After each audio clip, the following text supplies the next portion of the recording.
I want you to imagine for just a moment a dog tied to a very long leash, and from a distance, the dog appears to be free. It can bark, it can move around, and to everybody watching, it appears to be independent. But the owner is holding the other end of that leash. And the moment the dog tries to get too comfortable, the owner just pulls the leash. That rope or the leash may be invisible until the owner decides to pull it. As humans, we are not any different. And psychologists have long understood that one of the strongest forms of control is resource control. The ability to control another person's access to things they need to survive or function. The person who controls the resource often controls the choices. They may never raise their voice or use force, but they don't have to, because dependence itself becomes the leash. I've said it here several times that I'm very driven and passionate about making money. And people have mistaken that for me loving money. No! I just love what financial independence represents.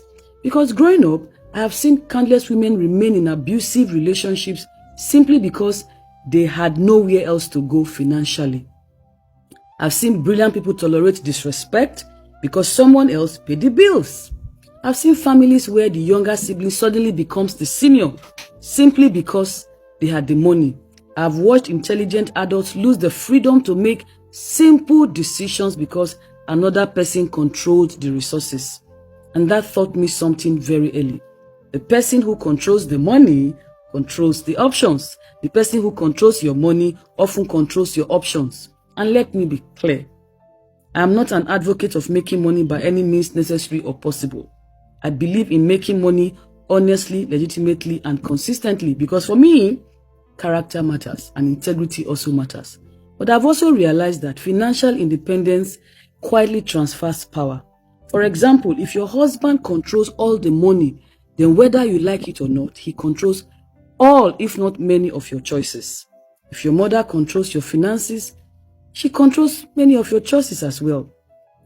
Anyone else who completely determines when, how, where you can spend, save, or invest, they hold significant influence over your life.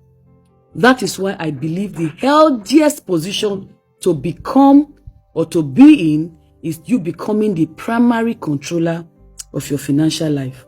Now, this is not because you want to dominate anybody or because money is everything, but because financial freedom or freedom requires options, and options often requires resources. This is one of the biggest reasons why I am so passionate about helping people become productive and profitable, especially women.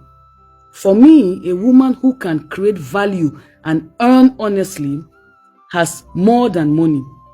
She has a voice, she has choices, she has dignity, and the ability to say no when necessary and say yes because she truly wants to, not because she has no alternative. And her children are also safe. So to me, that is what money should represent, not just luxury, status, or showing off. Freedom, guys, freedom. And I think every human being deserves that opportunity.